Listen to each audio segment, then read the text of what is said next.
From Unity Church of Christianity in Houston, Texas, this is The Awakened Life with Reverend Howard Caesar. Unity is a non-denominational Christian church providing a positive, practical, and progressive approach to Christianity. Let's join the service in progress with the Reverend Howard Caesar. You love this place, you know it. Want to begin with a cute little story. There's a person that calls his friend to his friend's home on the phone. Their little boy answers, whispers, "Hello." Guy says, "Is your mother home?" "Yes." "May I speak to her?" "She can't come to the phone right now." "Why not?" "She's talking to a policeman." "Is your father home?" "Yes." "May I speak to him?" "He can't come to the phone right now." "Why not?" "He's talking to a fireman." "What's going on at your house? Policeman's there? The fireman's there? What's going on there?" "They're looking for me."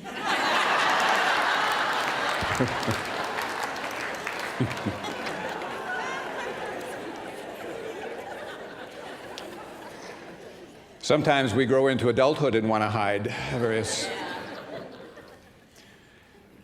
Question I want to begin today with is, what do you believe? What do you believe? Every person has to believe something, so you believe something. And those beliefs, I think many of them, should not be rigid and sort of in concrete, but rather be more pliable and flexible. That enables an individual to grow. Because some of our beliefs that we have had or may even be carrying at this time are limiting in various ways, whether we're conscious and aware of it or not. They can be burdensome or they can be holding us back. And so every person has a choice as to what they're going to believe and also the spiritual path that they're going to follow.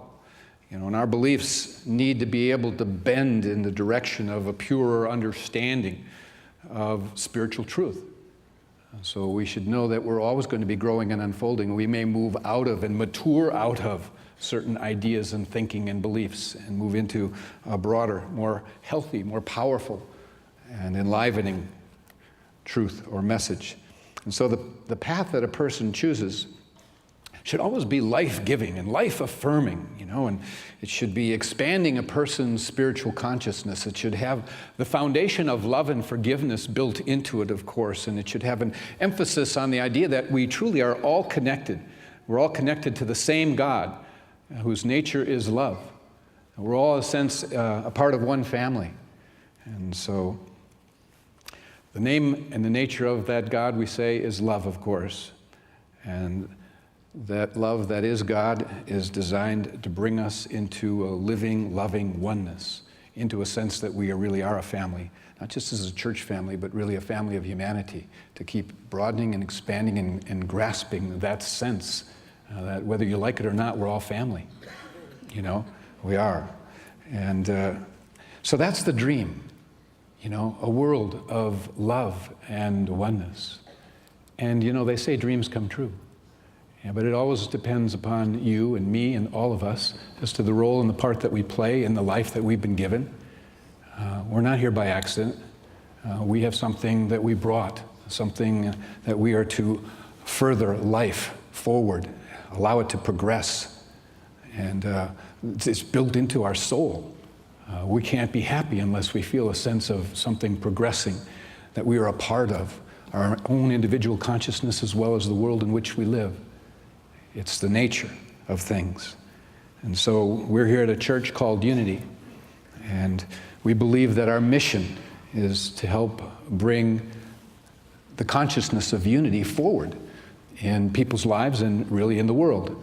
That first and foremost, that's about one's unity with God, and it ripples out from there into one's unity with oneself, one's unity with humanity, our brothers and sisters everywhere, our oneness with creation, with nature, with the cosmos.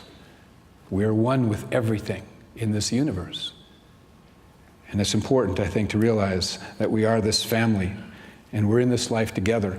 And some of us are searching for meaning at various points of our life. Maybe throughout our life we're searching for various meaning on things.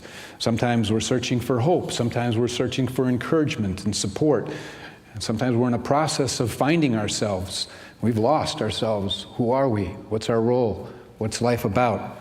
Sometimes we're into just awakening to life, a life that we know somehow exists that is supposed to be lived, but we may not feel we're living it. And Unity Church is here to help people find themselves and to find their place in the world and who they have come into this world to be, and to discover that they are more than they ever thought themselves to be. It really begins there. Many of us have been pounded down, but the truth is we are here to shine our light. We have to find that light before we can let it shine.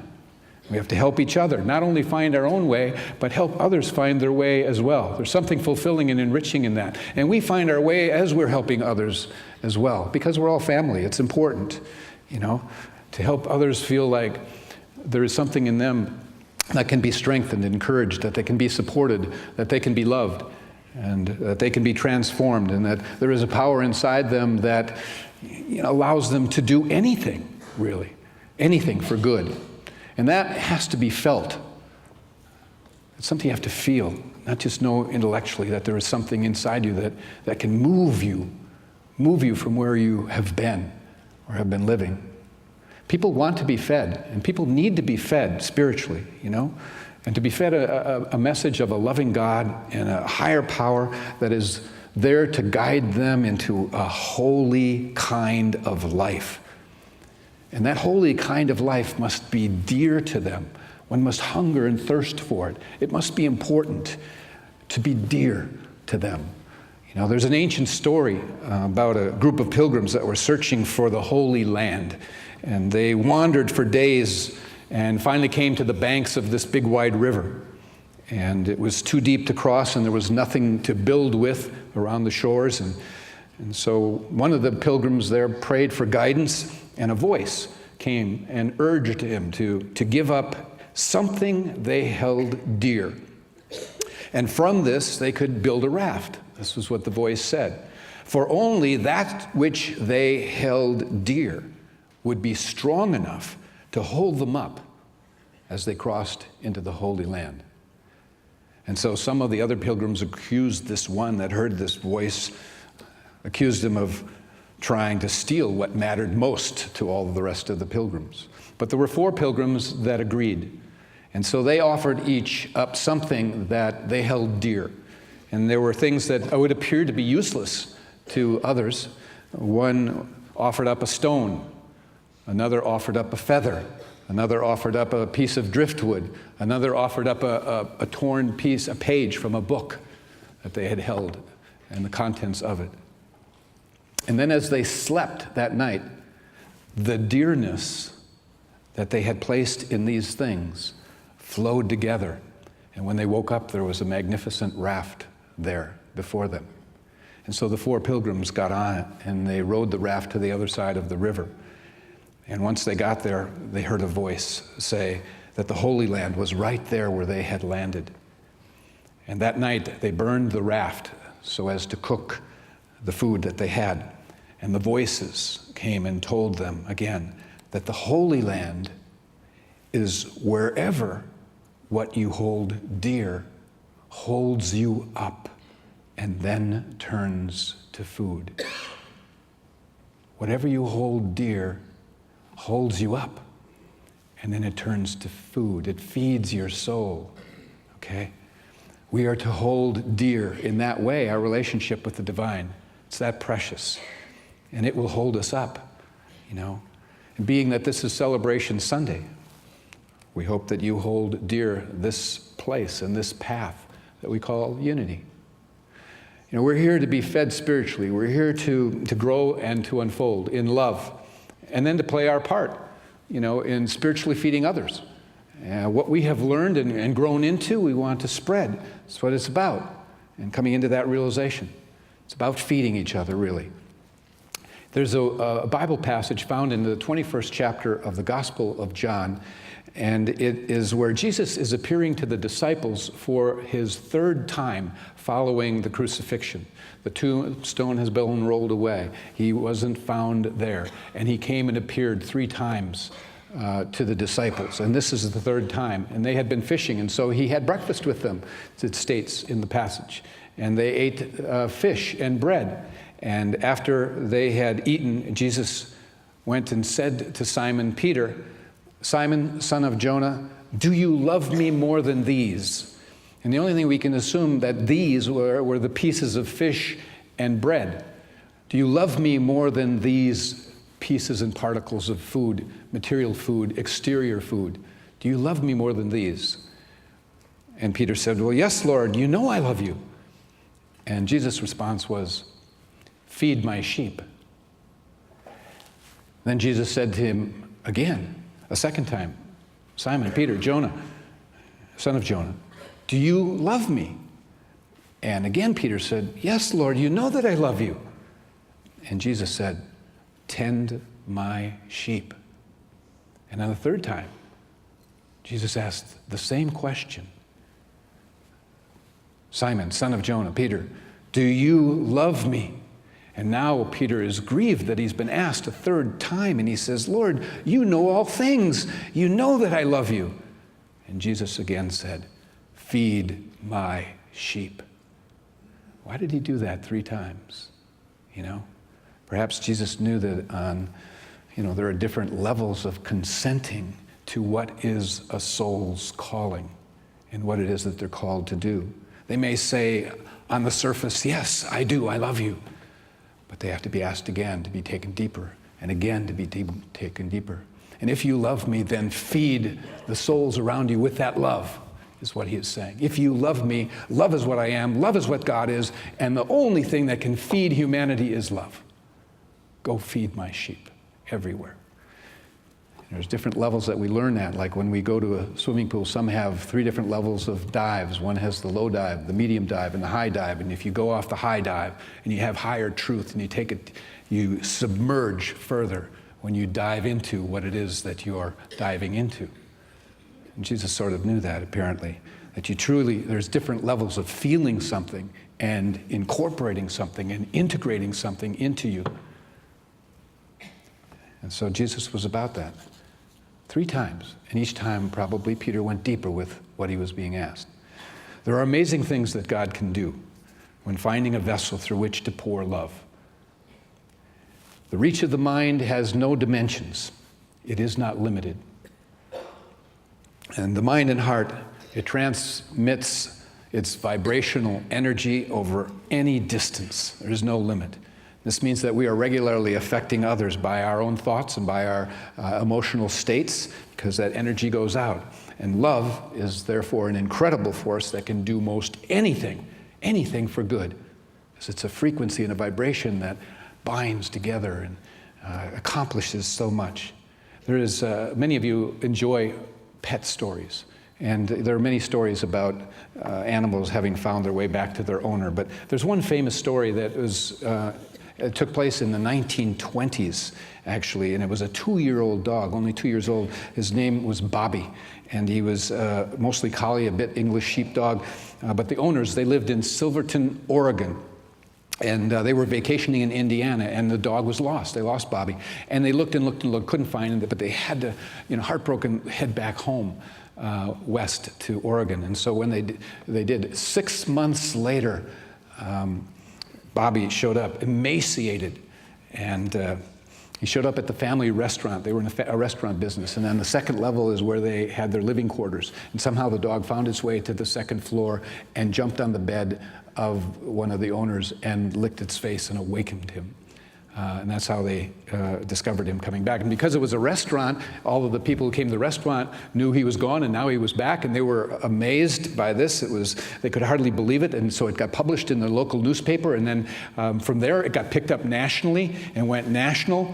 And even the Oregon Humane Society, they didn't believe it, and they did their own investigation, and they went, interviewing people along the path who had seen this dog, and they basically reconstructed the dog's route, which they estimated then to have been 2,800 miles. and much of it took place in the worst of winter.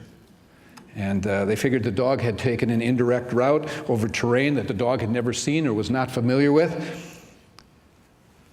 And Bobby, this dog, became a celebrity.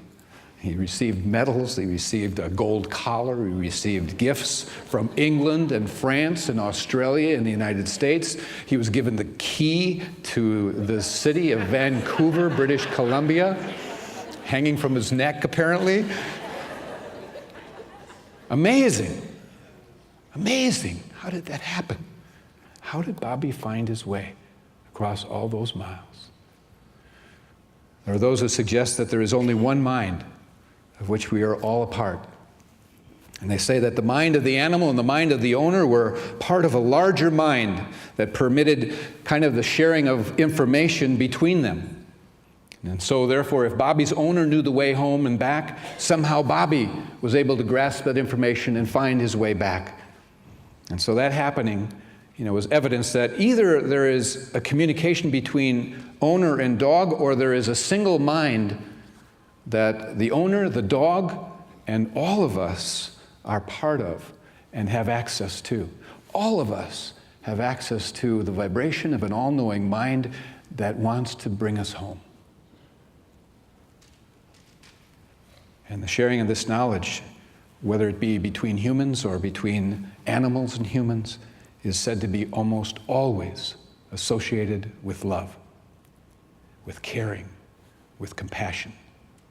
At the root of it, what brings you home is love.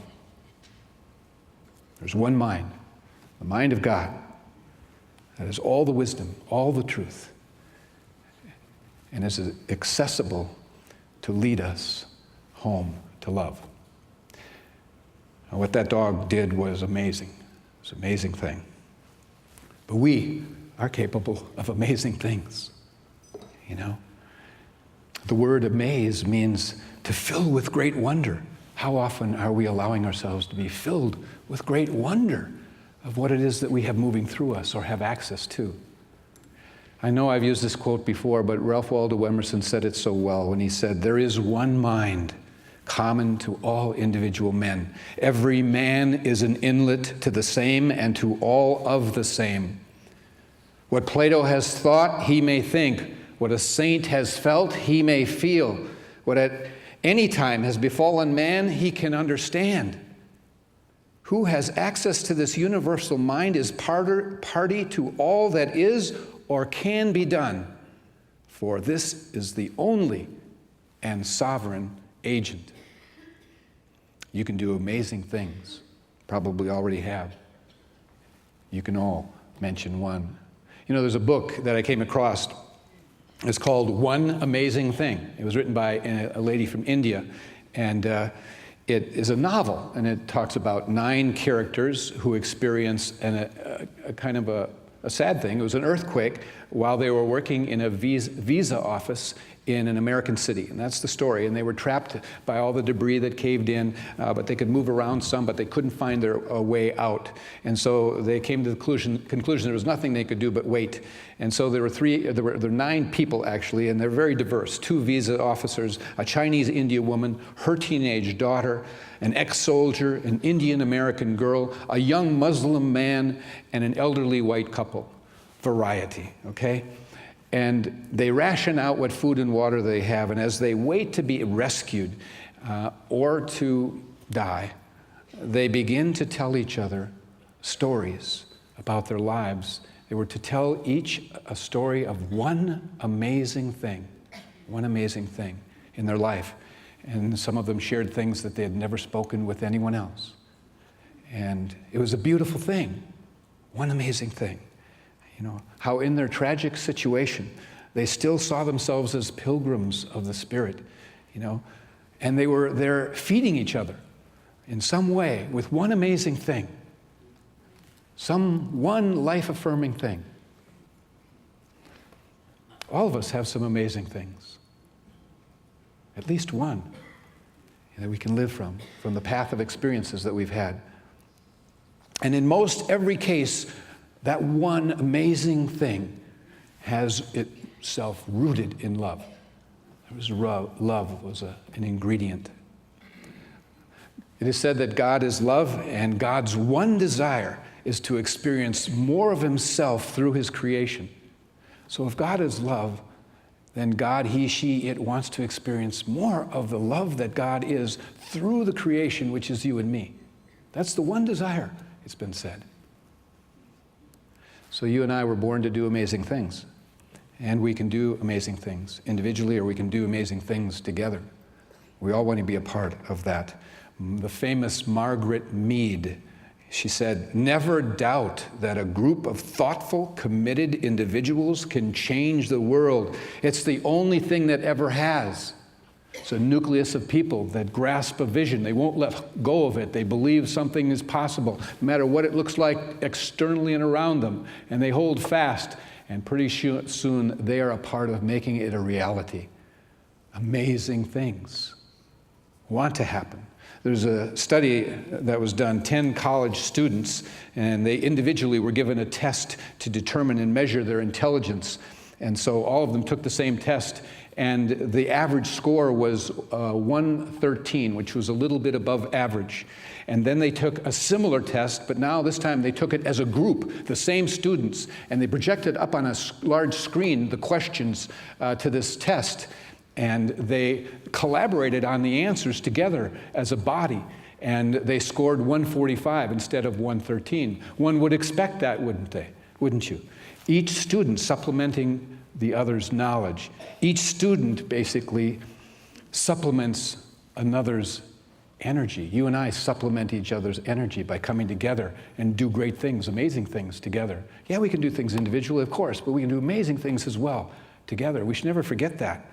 The group generates a power that is greater than the sum of its individual parts. And so hitch yourself to the wagon of something amazing seeking to be done. Make you feel good. Make you feel like you're really about something in this world. We're in this together. We're a spiritual family. And when we tend to do what is dearest, what we hold dear to us in truth, and hold it in our deepest centers, we are lifted up, we are held up, and we are fed. We all contribute to a spiritual tide that rises, all of us. When one rises in consciousness, we may not see it, we may not be able to measure it, but we all rise a little bit as the spiritual tide grows. And so by changing ourselves, we change the world. As we heal ourselves, as we transform ourselves, we're actually changing, transforming, and healing the world. We really are. So if we see ourselves interconnected like that, it is a powerful thing. And so trust love, people. Trust love. It will do and guide you to doing amazing things and being an amazing being. It's what we're here to do. Remember, Jesus said, "Do you love me? Feed my sheep." Carl Jung asked a very important question, and the question was, he said, "The decisive question for man is this: am I related to something infinite or not?" It's a good question. Am I related to something infinite or not? And ask yourself that 3 times and see how deep you go with it. I end with a little piece of writing, author unknown. It's about awakening, which we're all to be a part, awakening to love and to oneness. It goes like this: one man awake can awaken another. The second can waken the next door brother. 3 awake can rouse the town by turning the whole place upside down. The many awake can make such a fuss that it finally awakens the rest of us. One man up, with dawn in his eyes, multiplies. Let us do amazing things. God bless you.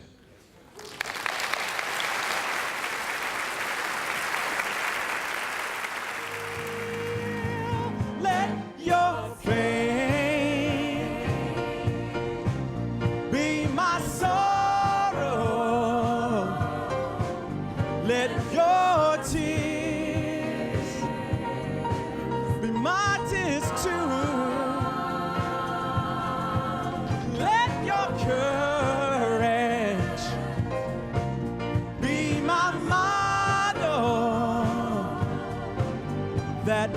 north you find will lead you true.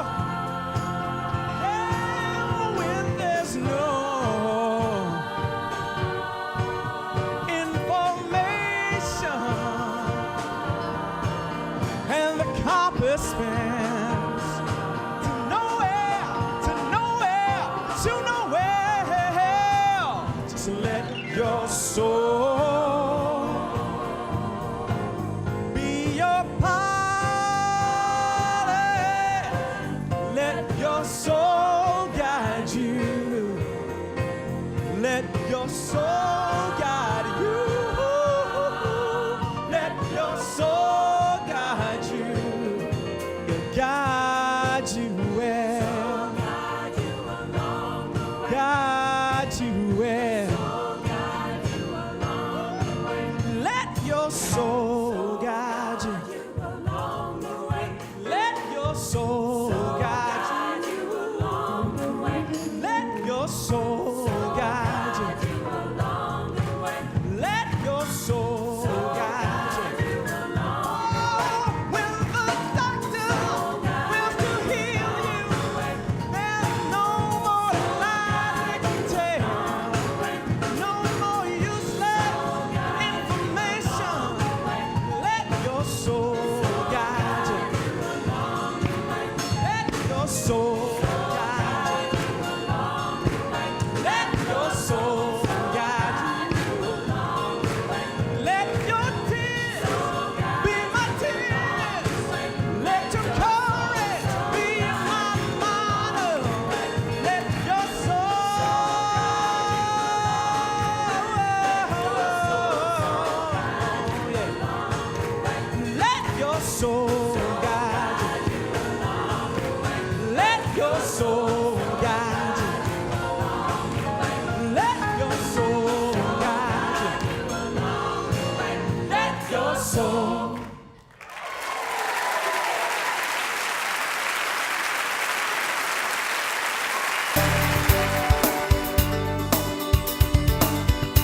Reverend Caesar's lesson today on Amazing Things was shared on a special day held once a year at Unity of Houston, which is Celebration Sunday.